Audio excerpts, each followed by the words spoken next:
দুদিন ধরে মদনকে বলছি আমার পান খাওয়ার সুপারিটা শেষ হয়ে গেছে। মদন হারামজাদাটা একদম মন ভুলো হয়েছে, ওর বাপের মতো। আজ আসুক, মজা দেখাবো আমি ওকে।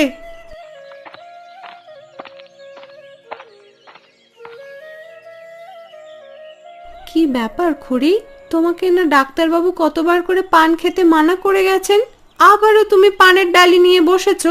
এটা তো আমি লুকিয়ে রেখেছিলাম ভাড়ার ঘরে, তুমি কি করে খুঁজে পেলে গো?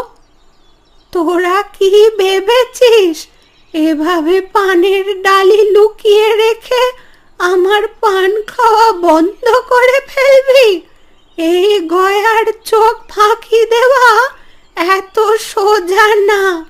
আমার চুলগুলো বাতাসে পাকেনি, বুঝলি? সে তুমি যাই বলো না খুড়ি, তোমাকে আমি আর পান খেতে দিচ্ছি না। ভালোই ভালোই পানের ডালিটা আমাকে দিয়ে দাও, না হলে কিন্তু কাকাবাবু বাড়িতে এলে আমি সব বলে দেব। না না, সোনা মেয়ে আমার, খোকাকে কিছু বলিস না। খোকা এসব শুনলে বড্ড রাগ করবে। আমি তোকে 10 টাকা দেব, বিনিময় তুই খোকাকে কিচ্ছু জানাবি না। আমাকে টাকার লোভ দেখিয়ে লাভ নেই, আমি যেটা মাইনে পাই সেটা দিয়ে আমার দিব্যি চলে যায়। এখন ভালোই ভালোই পানের ডালিটা আমাকে দিয়ে দাও। তোরা এমন কেন রে কমলা? আমার জন্য কি তোদের একটুও মায়া হয় না?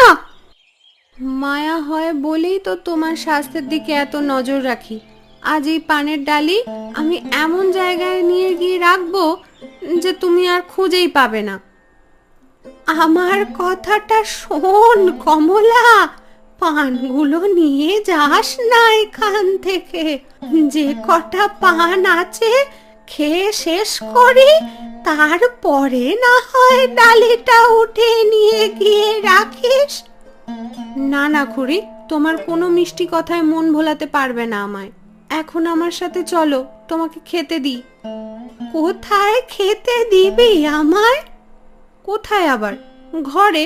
ডাক্তারবাবু তোমাকে রোদে বেশি যেতে বারণ করেছে। রোদে ঘুরে আবার মাথা ঘুরে পড়ে যাবে। সে কি কাণ্ড হয়েছিল তোমার একবার। ডাক্তারের ওসব কথা আমি মানি না।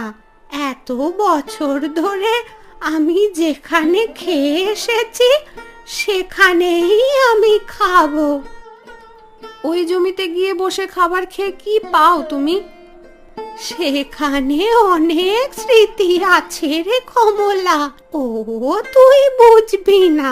সময় হলে একদিন তোদের সব গল্প খুলে বলবো। এখন চল, খাবার দাবার নিয়ে আমরা জমির দিকে যাই।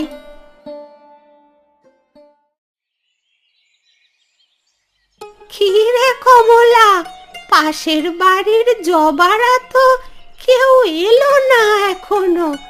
ওদেরকে আজ ডাকিসনি খেতে? না গো খুড়ি, সকাল সকাল উঠেই রান্না বান্না সেরে এখানে আস্তে আস্তে আর ওদের কথা খেয়াল হয়নি আমার।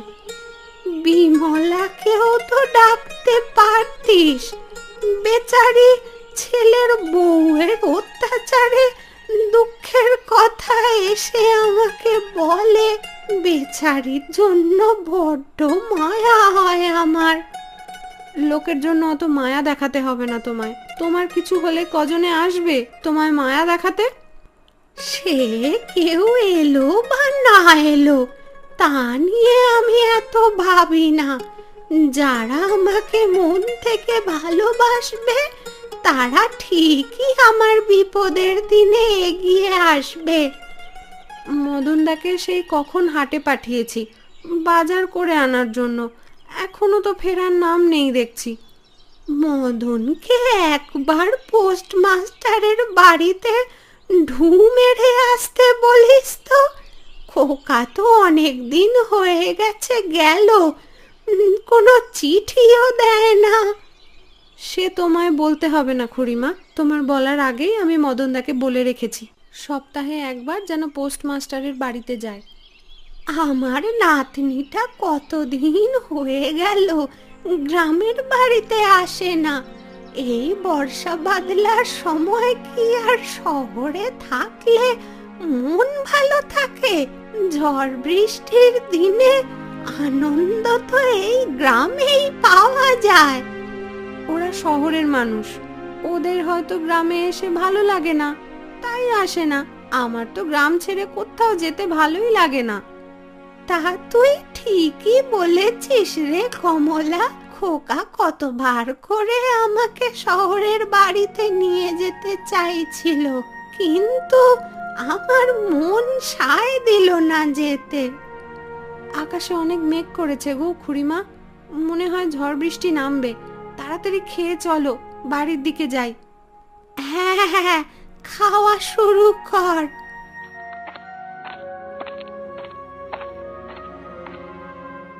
আরে হতচ্ছাড়া মদন, দুটো বাজার করে আনতে বুঝি এত সময় লাগে তোর? বাড়ি এসে বাজার রাখতে গিয়ে যখন দেখি তোমরা বাড়ি নেই, তখনই বুঝতে পেরেছি এ জমিতে এলেই তোমাদেরকে পাওয়া যাবে।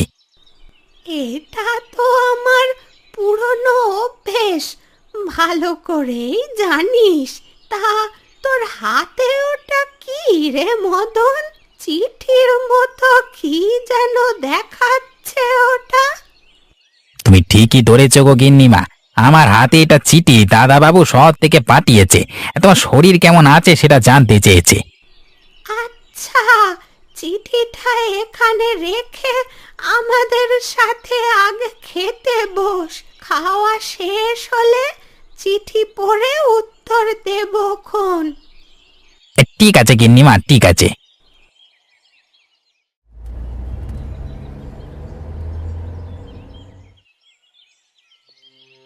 সকাল সকাল উঠি অফিসের তারা, মেয়ের খাবার, আর পারি না আমি। গিন্নি কেন যে আমাকে একা ফেলে চলে গেল। এই তো এত কাজ আমি একা করতে কি আর পারি?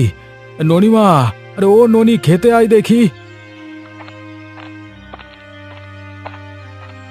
কি হয়েছে বাবা, আমায় ডেকেছো কেন?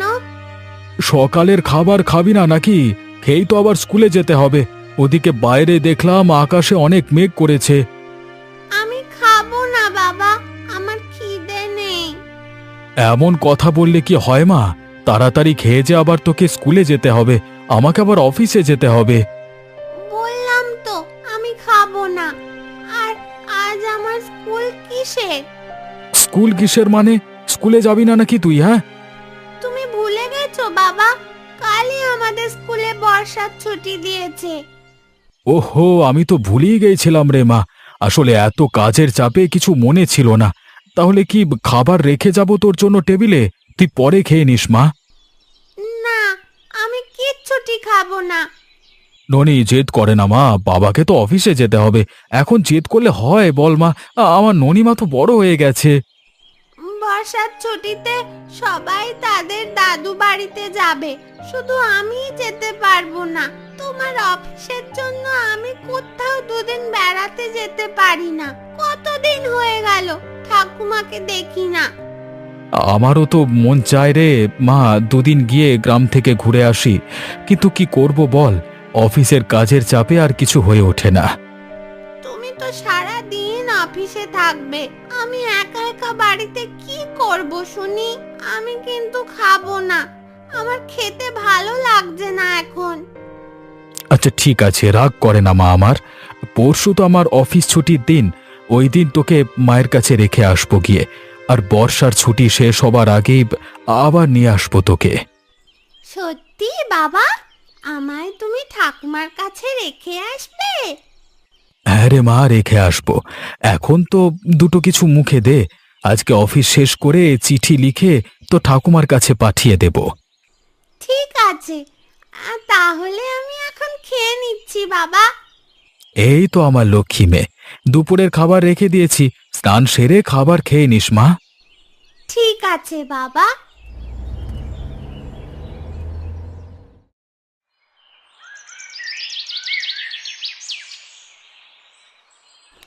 কমলা, আরে ও কমলা, কোথায় গেলি রে মুখ পুরি তুই? সেই কখন সকাল হয়েছে, আমাকে এখনো এক কাপ চা খেতে দিলি না। কি হয়েছেটা কি শুনি? সকাল সকাল এভাবে চেঁচিয়ে ডাকছো কেন আমায়? বাড়িতে বুঝি আমার আর কোনো কাজ নেই? মা গো মা, অত ছাড়ির কথা শোনো, বলি আমাকে দেখাশোনা ছাড়া আর কি কাজ আছে তোদের শুনি? সেই কখন সকাল হয়েছে, আমাকে এক কাপ চা দিলি না কেন এখনো? চা দেব কি করে? সবে মাত্র তো জলটা গরম বসিয়েছি চুলায়। এত দেরি করে জল গরম দিলি যে? অন্যদিন তো সকাল সকাল চা দিয়ে আমার মাথা খারাপ করে দিস। আজকে জবাদির কাছে গেছিলাম একটু, গল্পে গল্পে কখন সময় পার হয়ে গেল টেরই পাইনি কিছু। তা টের পাবি কেন? তুই যে গল্প শোনার পোকা, কোথাও গল্প দেখলেই হয়েছে আর কি, অমনি বসে পড়বি ওখানে। আজ সকালে জলখাবারে কি খাবে গো খুড়িমা? আকাশটা কেমন মেঘলা মেঘলা হয়ে আছে, এই ঝড় বৃষ্টির দিনে বেগুন ভাজা খেতে খুব ভালো লাগে। তুই আমার জন্য একটু খিচুড়ি আর বেগুন ভাজা করে দে তো মা। কিন্তু আমি যে লুচির জন্য লেচি কেটে ফেলেছি, আজ আলুর দম বানাবো বলে আলু সিদ্ধ দিয়েছি। ওরে মুখ পুরি, তাহলে আমায় আবার কেন জিজ্ঞাসা করলি শুনি? তোমার কি খেতে মন চায় সেটা শুনে নিলাম, আজ বানাইনি তো কি হয়েছে, কাল বানিয়ে রাখবো খন।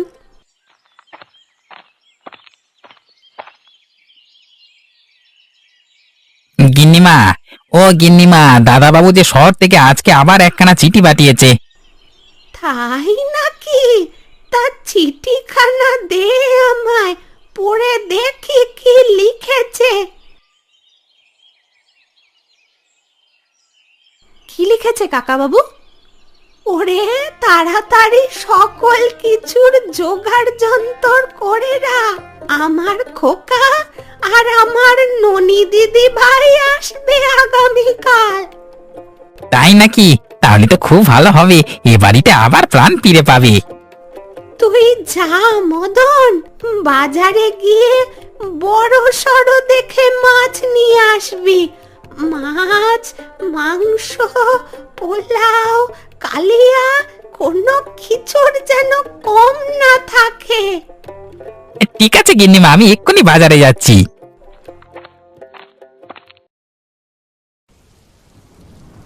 জানিস কমলা, বৃষ্টির দিন এলেই আমার মায়াদির কথা খুব মনে পড়ে।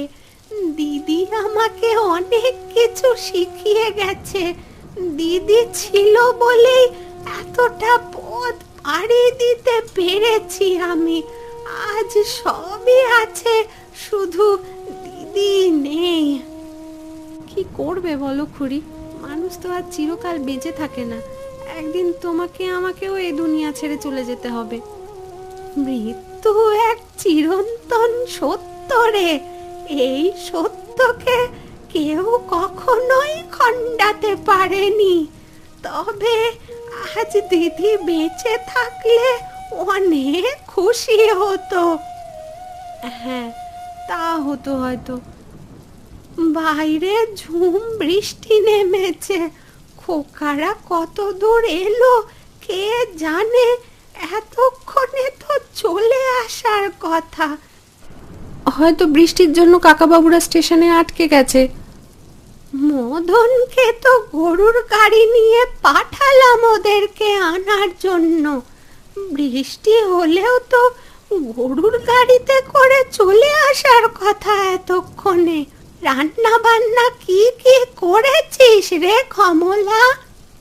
ওই তো কাকাবাবুর পছন্দের ছানার পোলাও, রুই মাছের কালিয়া আর কোপ্তা করেছি।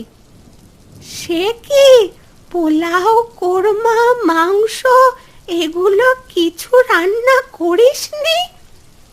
এত খাবার কি একসাথে খেতে পারবে? রাত্রে আবার রান্না করে দেবক্ষণ। খোকা তো ননিবালাকে দিয়েই কাল সকালে চলে যাবে। ভালো মন্দ যতটুকু পারিস রান্না কর। না জানি শহরে আমার খোকা একা একা কি রান্না করে খায়। কত করে বললাম একটা বিয়ে কর, কিন্তু মেয়ের দিকে তাকিয়ে সে আর বিয়েই করলো না। মা, ও মা, কেমন আছো তুমি? আমি ভালো আছি রে খোকা। তোদের দেখে আমি একদম সুস্থ হয়ে গেছি। আমার ননি দিদি ভাই কেমন আছে শুনি? আমি খুব ভালো আছি ঠাকুমা। ঝড় বৃষ্টির দিনে শহরে আর মন টিকলো না, তাই তো তোমার কাছে চলে এলাম। এসেছিস, খুব ভালো করেছিস দিদি ভাই। তোদের পেয়ে আমার আনন্দের আর কোনো সীমা নেই। যা কমলা, ওদেরকে ঘরে নিয়ে যা। আসুন কাকাবাবু, ঘরে আসুন।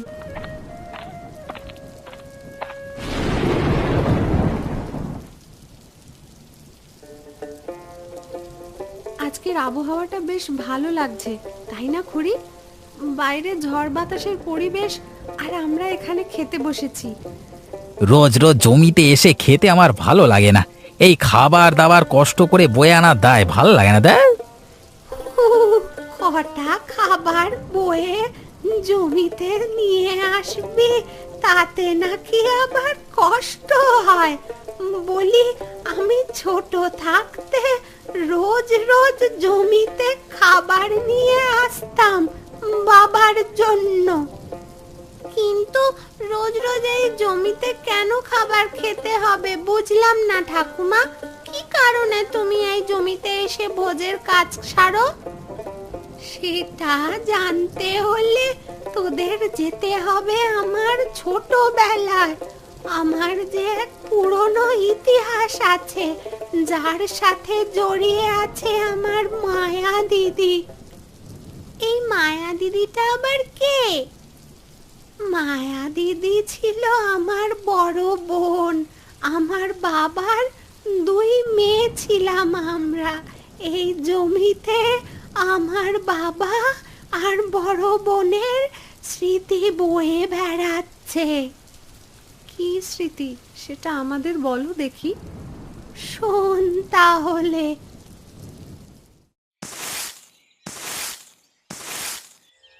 এই গয়াকে নিয়ে আমি আর পারি না। সেই কখন সকাল হয়েছে, এখনো পড়ে পড়ে ঘুমোচ্ছে। এখনো যে সকালে রান্না বাকি। নদীর পাড়ে গিয়ে একটু জল নিয়ে এলে দিতেও তো পারে। গয়া, ও গয়া, এবার ওঠ দেখি। কি হয়েছে দিদি? সকাল সকাল আমায় এভাবে ঘুম থেকে ডেকে তুললি কেন? সকাল গড়িয়ে দুপুর হয়ে যাবে একটু বাদেই, সে খেয়াল আছে তোর? বলি, নদীতে গিয়ে থালা বাসনগুলো ধুয়ে নিয়ে আয় দেখি, আর সেই সাথে কলসি ভরে জল নিয়ে আসবি। আমি এদিকে সকালে রান্না চাপাই। এখনো ঘুম থেকে উঠেই নদীতে যেতে আমার ভালো লাগছে না দিদি। তা বললে কি আর হয় বোন? জানিস তো নদীর জল ছাড়া আমাদের কোনো কাজ করার উপায় নেই। আর তাছাড়া একটু বাদেই তো বাবা আবার মাঠে যাবে। তুই কি চাস বাবা না খেয়ে মাঠে যাক?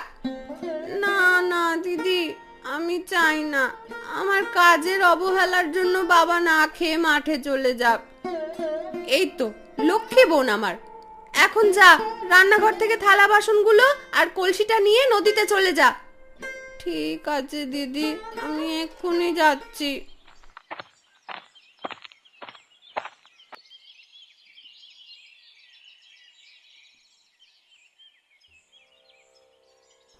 মায়ামা, গয়া কোথায় গেছে রে? ওকে তো দেখতে পাচ্ছি নে। ওকে নদীর ধারে পাঠিয়েছি বাবা। রান্নার জল শেষ হয়ে গেছে, তাই আনতে গেছে। তা সকাল সকাল উঠে তুমি কোথায় গিয়েছিলে শুনি? কোথায় আর যাবো রে মা, গিয়েছিলাম একটু উপেনের চায়ের দোকানে। সকাল হলে উপেনের হাতের চা না খেলে ভালো লাগে না। তুমি একটু বিশ্রাম নাও, আমি এক্ষুনি রান্না চাপিয়ে দিচ্ছি। খেয়ে তবে মাঠে যেও বাবা। আজকে আমার মাঠে অনেক কাজ রে মা, জমিতে আল বাঁধতে হবে, কিন্তু আকাশের অবস্থা তো বেশি ভালো দেখছি নে। বৈশাখ জ্যৈষ্ঠ মাসে ঝড় বাতাসের আবহাওয়া তো থাকবেই। এই ঝড় বৃষ্টিতে কত মানুষের জমির ফসল নষ্ট হবে, জলে ডুবে যাবে। তা তুই ঠিকই বলেছিস রে মা, ঝড় বৃষ্টি শুরু হওয়ার আগে আমি মাঠে চলে যাই। সে কি, তুমি খেয়ে যাবে না বাবা? না রে মা, এখন আর খাবো না, তোরা বরং মাঠে ভাত নিয়ে আসিস, জমিতে বসে একসাথে 3 বাপ মেয়েতে ভোজন করব। ঠিক আছে বাবা।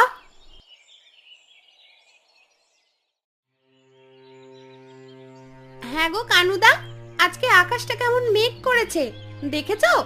জমির আল তো বাঁধলাম, ঝড় বৃষ্টি এলে যে জল জমলে সব গাছ পচে যাবে। আরে তেমন কিছুই হবে না, আল না হয় এসে কেটে দেওয়া যাবে। আল যে কাটবি, ঝড় বৃষ্টি হলে বাড়ি থেকে বেরোতে পারবি? আর তাছাড়া আমাদের গ্রাম থেকে জমি অনেক দূর, তখন আর আসা সম্ভব হবে না। আমার মনে হয় না এত ঝড় বৃষ্টি হবে। সারাদিন কেমন একটু বাদে বাদেই তো আকাশ মেঘলা করছে আজকে কদিন ধরে, কিন্তু পরক্ষণই আবার রোদের কি তাপ। কি জানি, এত কষ্ট করে বোনা ফসল নষ্ট হয়ে গেলে যে বিপদ হয়ে যাবে। সারা গাঁয়ের লোক না খেতে পেয়ে মরবে তখন। হ্যাঁ রে, তোরা খেয়েছিস সকালে নাকি না খেয়েই মাঠে চলে এসেছিস? খাবার আর সময় পেয়েছি কই, সকাল সকাল জমির কাজ করার জন্য ঘুম থেকে উঠি মাঠে দৌড়েছি। মায়া আর গয়ার তো খাবার আনবার কথা, এখনো তো ওরা এলো না। কই গো বাবা, চলে এসো সবাই।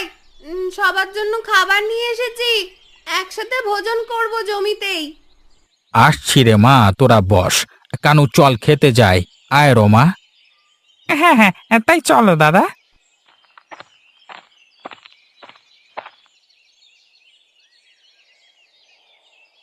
মায়া, ও গয়া, একবার ঘরে আয় তো মা, আমার শরীরটা আজকে বেশি ভালো লাগছে না। এ কি বাবা, তোমায় এমন বিমর্ষ দেখাচ্ছে কেন? কি হয়েছে তোমার? আমার বোধহয় জ্বর এসেছে রে মা, মাথার ব্যথায় উঠতে পারছি না। সে কি কথা বাবা, তোমার জ্বর উঠেছে, আমাদের আগে কেন ডাকুনি? আমি তো ভেবেছিলাম হয়তো একটু মাথা ব্যথা করছে, পরে সেরে যাবে, কিন্তু এখন দেখছি জ্বরে আমি মাথা তুলতে পারছি না। আজ তুমি বিশ্রাম নাও, তাহলে আজকে আর মাঠে যেতে হবে না। জমিতে যে অনেক কাজ পড়ে আছে মা, আমি না গেলে কাজগুলো করবে কে? তুমি ওসব নিয়ে চিন্তা করো না বাবা, আমি আর দিদি গিয়ে করে আসবো খন।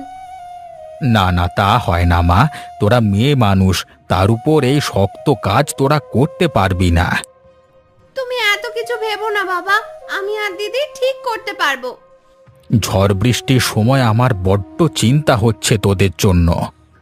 ঝড় বৃষ্টি হলে আমরা ছাউনিটার নিচে আশ্রয় নেব। চল গয়া, কাজে লেগে পড়ি।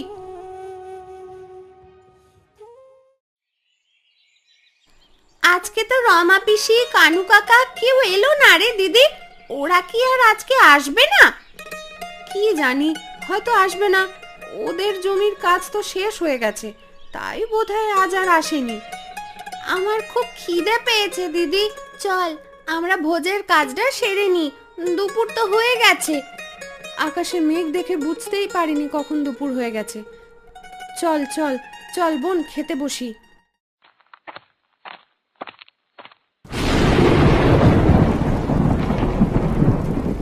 এ কি রে দিদি, বলতে না বলতেই দেখি ঝড় বৃষ্টি শুরু হয়ে গেছে। এখন আমরা বাড়ি যাব কি করে? আমার না খুব ভয় করছে রে দিদি। ভয়ের কিছু নেই গয়া, বিপদে সব সময় ধৈর্য ধারণ করবি। ধৈর্য হারালে চলবে না। আর আমরা এখন ফিরে যাব না, ফিরে গেলে বৃষ্টিতে জমিতে জল জমলে ফসলগুলো নষ্ট হয়ে যাবে যে। তাহলে এখন কি করব আমরা? শান্ত হয়ে বস, বসে ঝড় বৃষ্টি উপভোগ করেই আমরা ভোজের কাজটা শেষ করব। নে, খাওয়া শুরু কর। ঠিক আছে দিদি।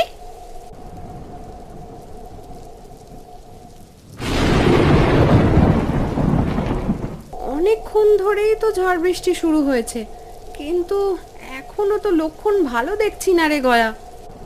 তাই তো দেখছি দিদি, জমিতে যে জল জমা শুরু করে দিয়েছে। এখন আমরা কি করব বলতো? আল কাটার জন্য তো আমরা কোদাল নিয়ে এসেছি। কোদাল দিয়ে সবার আলগুলো কেটে দিই, না হলে জল জমে সব ফসল নষ্ট হয়ে যাবে। হ্যাঁ, তাই করি, চল দিদি।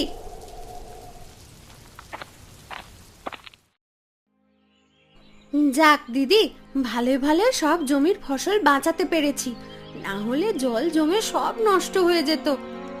হ্যাঁ রে বোন, ভাগ্যিস আমরা আজ জমিতে কাজ করতে এসেছিলাম, না হলে যে আমাদের সবার জমির ফসল নষ্ট হয়ে যেত। এখন থেকে প্রতিদিন আমরা বাবার সাথে জমিতে বাবার কাজ করতে সাহায্য করতে আসব, আর এখানেই একসাথে ভোজ করব। তুই ঠিক বলেছিস গয়া, তাহলে বাবারও কষ্টটা কমে যাবে। ঝড় বৃষ্টিতে তোদের জন্য আমার খুব চিন্তা হয়েছে, সেই জন্যই এখন আমি এই জ্বর নিয়েই উঠে এসেছি তোদের জন্য। ঝড় বৃষ্টিতে তোদের কোনো ক্ষতি হয়নি তো মা? না বাবা, আমরা একদম ঠিক আছি। আজ আমরা না আসলে সবার জমিতে জল জমে যেত। সত্যি হারান্দা, তুমি দুটো মেয়ে জন্ম দিয়েছো বলতে হবে। আজ ওদের জন্যই আমাদের সবার জমির ফসল রক্ষা পেল। একদম ঠিক কথা বলেছিস রমা। গ্রামবাসীরা সবাই ওদের দুই বোনের খুব প্রশংসা করছে। আজকে থেকে আমরা সবাই এই জমিতে বসেই ভোজের কাজ সারবো। তাহলে এই জন্য তুমি এখনো এই জমিতে বসেই ভোজ করো ঠাকুমা? হ্যাঁ রে দিদি ভাই, সে বছর জমিতে অনেক ফসল ধরেছিল, সবার জমিতেই হয়েছিল, আর তারপর থেকেই এই জমিতে বসেই আমরা দু বোনে ভোজ করতাম, আর আমাদের সাথে সবাই যোগ দিত। আজকে মাসিমণি বেঁচে থাকলে আবার তোমরা দু বোনে এখানে বসেই ভোজ করতে পারতে। কে বলেছে বেঁচে নেই? আমার মায়া দিদি তো আমার ননি দিদি ভাইয়ের মধ্যেই বেঁচে আছে। বিধাতা আমার এক দিদিকে নিয়ে আর এক দিদি ভাই উপহার দিয়েছে। এই যা, এখন আবার ঝড় বৃষ্টি শুরু হয়ে গেল তো। চলো খুড়ি, সবাই বাড়ি ফিরে যাই।